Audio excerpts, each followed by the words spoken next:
मिट्टी की शिवलिंग बनाता हूँ अपने घर के अंदर, लेकिन कुछ सालों से बनाना मैंने बिल्कुल बंद कर दिया है।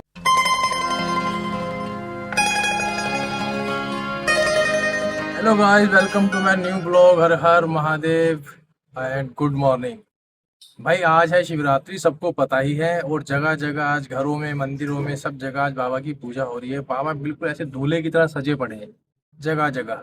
ठीक है, और मेरे जो घर के पास में एक मंदिर है जहाँ मैं डेली जल चढ़ाने जाता हूँ, और एक मंदिर दूर है जहाँ मैं आपको दिखाता हूँ, यहाँ भंडारे वगैरह होते रहते हैं। ठीक है भाई, तो मैं हर साल क्या है कि ना ये जो मंदिर में पूजा वगैरह होती है मैं नहीं जाता हूँ, मतलब मैं अभी तक काफी टाइम से गया नहीं हूँ। शिवरात्रि वाले टाइम पे ना मैं जाता नहीं हूँ मंदिरों के अंदर, क्योंकि ना भीड़ बहुत ज्यादा होती है, तो ढंग से पूजा करने का टाइम नहीं मिल पाता बेसिकली। क्योंकि भीड़ इतनी होती है तो मेरा मन करता है जो लोग कभी कभी आ रहे हैं, जो साल में आते हैं, उनको टाइम ज्यादा मिले करने के लिए।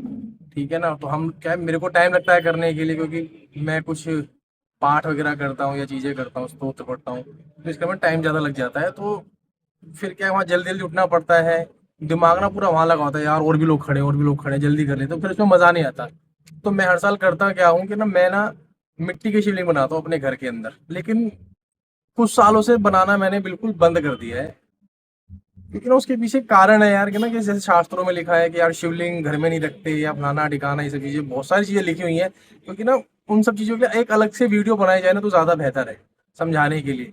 बट लेकिन मैं थोड़ा दुनिया से अलग चलता हूँ, क्योंकि भाई होता क्या है ना कि ये सब चीजें ना समझ नहीं आती मेरे को, क्योंकि वो भोले बाबा है ना। अब मिट्टी के शिवलिंग बनाओ, फिर उनको बहाओ, अपने घर में नहीं रह सकते, इस करके मैंने बनाना बंद कर दिया। देखो होता क्या था कि मैं हर साल शिवरात्रि से एक रात पहले ना मिट्टी लेकर आता था, साफ सुथरी मिट्टी, जहाँ कोई बिल्डिंग खुद रही है या पार्क से खोद के मिट्टी लेके आता था। उसको रात को न्यूज़पेपर पे बिछा करके पंखे की हवा में सुखा दिया करता था, ताकि सुबह तक वो ड्राई हो जाए और अच्छे से मैं उसको छान सकूं, क्योंकि पूरे कंकर वगैरह सब कुछ निकालने पड़ते हैं, क्योंकि कंकर एक भी नहीं होना चाहिए ना भाई, स्मूथ होना चाहिए, क्योंकि बाबा है अपने। फिर उसको सुखा करके, छान करके, उसमें गंगा जल से उसे शुद्ध करके, दूध मिला करके, बहुत प्यार से, बहुत मन से मैं, मेरी वाइफ और बच्चे ना बनाते हैं, शिवलिंग बनाते थे मतलब। तो फिर उसके बाद उनको त्रिपुंड लगाना, सारी जो भी पूजा सामग्री होती थी, बेलपत्र, बेलपत्थर, और आग धतूरा, फूल माला, मिठाइयाँ, जनेऊ और अंगोछा, ये सब लेकर के आना और उनको सजाना, पूजा करना, फिर स्तोत्र पढ़ना।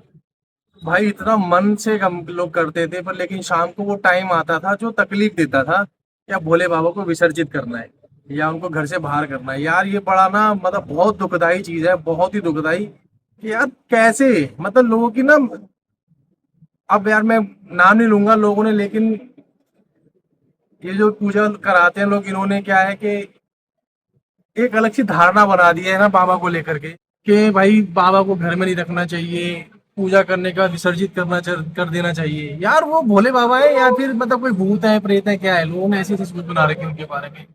जैसे भाई हम अपने माँ बाप को, अपने भाई बहन को, किसी को एक बार घर में आने के बाद में क्या बाहर निकाल सकते हैं? नहीं निकाल सकते ना। तो ये जो थॉट है ना, ये सिर्फ उनके लिए है जो सिर्फ अपने मनोरथ पूरे करने के लिए, अपनी इच्छाओं को पूरा करने के लिए बाबा को घर में लेकर आते हैं, पूजा करते हैं, फिर भूल जाते हैं। जैसे उनके मनोरथ पूरे होते हैं या नहीं होते तो वो बाबा को भूल जाते हैं। मैं भाई भक्त नहीं हूँ, मैं कोई बाबा का पुजारी नहीं हूँ, कुछ नहीं हूँ। मैं ये मानता हूँ कि मैं बाबा को प्यार करता हूँ, जैसे मैं अपने बच्चों को करता हूँ, अपने माँ बाप को करता हूँ, अपनी वाइफ को करता हूँ, और अ, अपने बहन भाइयों को करता हूँ। तो भाई मेरे को होती थी बहुत तकलीफ कि पहले बनाओ तो फिर उनको विसर्जित कर दिया। मैंने फिर उनको ऊपर रखना स्टार्ट कर दिया, मैं विसर्जित नहीं करने जाता था। मैंने अपने ऊपर जैसे ना गमलों में रखना शुरू कर दिया, लेकिन तब भी जब गमलों में पानी चढ़ता था तो वो मेल्ट होते थे, टूटने लगते थे। जब वो टूटते थे ना तो मेरा मन टूटता था, साथ में तो मेरे आंसू आ जाते थे, यार ये क्या हो रहा है, इससे अच्छा तो बनाना ही बंद कर देता हूँ। तो मैंने अपना स्वार्थ छोड़ करके ना, चाहे देखो हर कोई स्वार्थ के लिए कर रहा है ना, पर मैं फिर भी बाबा से प्यार करता हूँ। मैं बनाता था, वो सब चीजें होती थी, मैं परेशान होता था, तो मैंने ना उसको बनाना ही बंद कर दिया, क्योंकि ना रखने के लिए मेरे पास जगह नहीं है। मैं हर साल बनाऊंगा, क्योंकि ना मैं बहा सकता हूँ ना मैं तोड़ सकता हूँ, तो उनको रखूंगा कहाँ पर? हर साल रखने के लिए जगह चाहिए, और जब जगह चाहिए प्रॉपर चाहिए, उनकी सेवा भी करनी है, सब कुछ करना है। तो इस करके मैंने बनाना कर दिया बंद। तो यार देखो ये जो थॉट चलते हैं ना बाबा के बारे में, ये सिर्फ उनके लिए भाई, ये सब चीजें वो कर सकते हैं जो सिर्फ वाकई अपनी ना इच्छाएं पूरा करने के लिए सब चीजें करते हैं। भाई मैं करता हूँ प्यार, क्योंकि मैं उनसे लड़ता भी हूँ, झगड़ता हूँ। जैसे आज शिवरात्रि है, मैंने आज पूजा नहीं करी, क्योंकि बस है उनसे कोई लड़ाई है मेरी। जैसे हम अपने माँ बाप से लड़ते हैं, भाई बहन आपस में लड़ते हैं, हम अपने बच्चों को डांटते हैं। प्यार में उम्मीदें होती है भाई, प्यार में ना उम्मीद होती है। मैं बाबा से प्यार करता हूँ तो मैं चाहता हूँ कि वो मेरी बात सुने। ठीक है, वो सारे यही चाहते हैं, लेकिन कुछ ऐसे चाहते हैं कि सुने ना सुने वो दूसरा पकड़ लेते हैं। अरे इस भगवान ने मेरी नहीं सुनी, चलो दूसरे के पास चलते हैं। पर मेरे जीवन का संकल्प है, जब से मैंने होश संभाला है,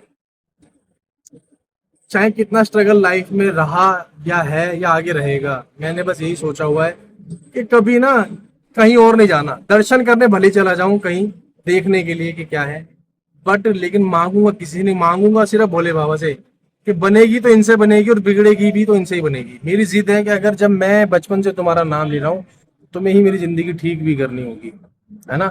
जो भी प्रॉब्लम्स लाइफ में रहती हैं, हर किसी की लाइफ में होती है, मेरी भी है, क्योंकि मैं कोई आज कहीं और से तो टपका नहीं हूँ, सभी दुनिया में रहते हैं।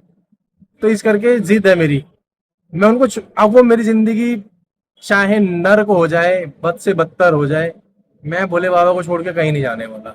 ये मेरा प्यार है और ये मेरी जिद है उनसे कि करेंगे तो वही ठीक करेंगे। इसलिए भाई मेरे को होती थी तकलीफ, मैंने वो सब कर दिया बंद। और आज भी मन में होता है, बहुत दिन से था कि यार इस बार बनाऊंगा, लेकिन फिर वही दिमाग में चल रहा था यार रखूंगा कहाँ पर, फिर वही प्रॉब्लम होगी, मन परेशान होगा, तो मैंने नहीं किया। और आज मैंने पूजा भी नहीं करी, क्योंकि भाई अगर ना समझने वाले जो समझेंगे ना, ये जो दुनिया समझाती है, डराते हैं, ऐसा करोगे तो भोले बाबा नाराज हो जाएंगे, वैसा करोगे तो नाराज हो जाएंगे, ये नहीं करना चाहिए। नहीं भाई, कुछ नहीं होते, वो प्यार देखते हैं, वो तुम्हारे फूल नहीं देखेंगे, पत्थर नहीं देखेंगे। जैसा कि सबको पता है, कोई नई बात नहीं है, लेकिन हम नई बात ये जरूर है कि हम और भगवान 50-50 है। ठीक है, हम 50 हैं और भगवान भी 50 ही है। अगर भक्त नहीं है तो भगवान की कोई वैल्यू नहीं है कि नहीं। और भोले बाबा तो यार मतलब प्यार रखो यार भगवान से ना, उनको घर में रखो, जैसा तुम्हारा मन करता है वैसे रखो, लेकिन बुरा किसी के साथ मत करो, बस बाबा उससे नाराज होते हैं। ठीक है भाई, ज्यादा मैं ज्ञान तो नहीं देना चाहता, बातें बहुत सारी है करने के लिए। अगर मेरे ब्लॉग्स अच्छे लगेंगे ना लोगों को, जब मेरे से कमेंट में कहा जाएगा, मैं बहुत सारी चीजें इनके बारे में बताऊंगा, जो भी मैं जानता हूँ या अपने जीवन में समझ पाया हूँ।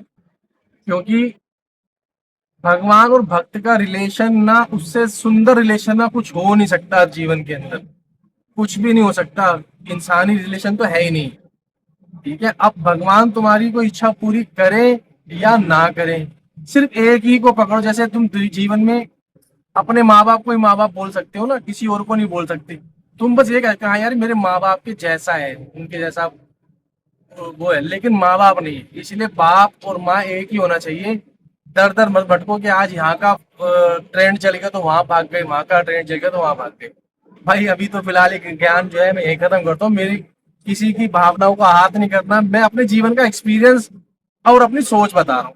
ठीक है, कुछ लोग सहमत होंगे, कुछ नहीं होंगे। भाई जो सहमत ना हो वो गालियां मत बकना, जो सहमत हो तो कमेंट कर देना।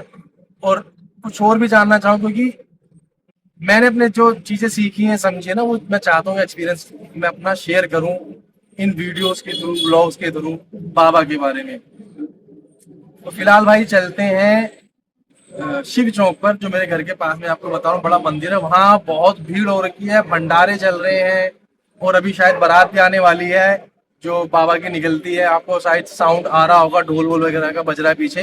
तो फिलहाल भाई वहाँ चलते हैं। भाई देखो, मैं इस तरीके से ना मिट्टी के शिवलिंग बनाया करता था अपने घर में, लेकिन अब बड़ा दुख होता है कि मैं नहीं बना पाता। खैर बाबा की मर्जी। भाई ये देखो, ये बंदा आ रहा है, ये मेरे से क्रिश का गाना नहीं सुनता। सामने देख रहे हो भाई, ये देखो मैं जूम करके दिखाता हूँ। फिलहाल चल ही रहे हैं, सब भंडारा, मंदिर के भीड़ देख रहे हो बाहर कितनी हो रही है।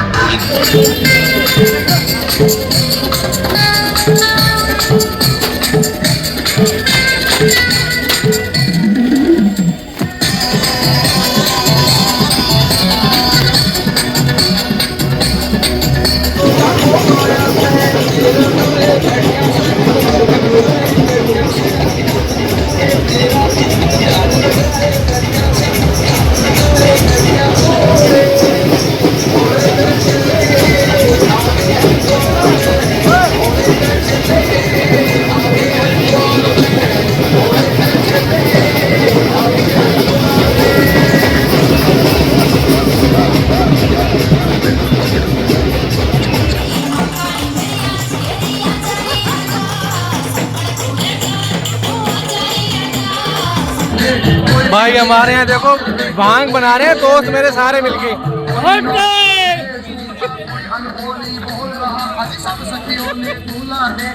भाई भांग जो बन रही है बहुत हार्ड बनाते हैं ये लोग, बहुत हार्ड बनाते हैं। मैं तो कभी पीता ही नहीं, पाकिस्तान में पीते हो बंद हो जाते हैं पूरे। भाई भंडारा देखो खत्म हो चुका है, भीड़ खत्म हो चुकी है। और एक चीज दिखाता हूँ, बिल्कुल सामने मंदिर है। जो भंडारा करने वाले लोग हैं उनको इतनी अकल नहीं है कि ये सफाई भी करवानी होती है, उठवाना भी होता है। जगह जगह कूड़ा करकट हो रहा है, बस दान पुण्य कमाना चाहते हैं कि खिला दिया पिला दिया, लेकिन मंदिर के ही आगे इतना गंद मचा रखा है, वो किसी को ध्यान नहीं रहता है कि हाथों हाथ इसको उठवाया जाए। तो भाई रिक्वेस्ट है, और ये देखो ये आस्था वाली बात है हिंदू धर्म की कि भगवान के मंदिर के सामने सारा वो कर दिया है। आगे से भैया रिक्वेस्ट है, जो भी भंडारे करवा रहे हैं कुछ करें, साथ में सफाई का पूरा ध्यान रखवाएं। ड्रम लगवा दो, कट्टे रख दो ताकि उसके अंदर ही जाए। अब ये सारा अभी शाम तक, रात को 12 बजे तक पूजा होनी है मंदिर के अंदर, और ये हाल है फ्रंट पे। भाई ये जो भी भंडारा हुआ है ना, इसमें मेरा कोई भी कंट्रीब्यूशन नहीं है, क्योंकि मैंने कुछ भी नहीं दिया है इसके अंदर। बस गली के लोग थे, पड़ोसी थे, तो बस मैं वहां से वीडियो शूट कर रहा था, ठीक है। बट मेरा इसमें कोई भी इन्वॉल्वमेंट नहीं है। बट मैंने फिर भी अपने पड़ोसियों को जिन्होंने भंडारा किया उनको बोल दिया है कि भाई एटलीस्ट सफाई का ध्यान रखो। अच्छा काम कर रहे हो तो पूरा उसका क्या बोलते हैं ना, क्रेडिट लो। तो उन्होंने मुझसे प्रॉमिस किया कि कल तक ये हट जाएगा, पर लेकिन मैं चाहता था कि अभी हट जाए ये जल्दी ही, तो ज़्यादा बेहतर है, क्योंकि रात 12 बजे तक यहाँ पे पूजा पाठ चलती रहती है मंदिर के अंदर। और भाई फिलहाल मैं आ गया हूँ घर पे, और हमारा डिनर हो रहा है रेडी। तो आज का ब्लॉग मैं यहीं पर एंड करता हूँ, मिलते हैं नेक्स्ट ब्लॉग के अंदर। तब तक के लिए बाय, थैंक्स फॉर वॉचिंग।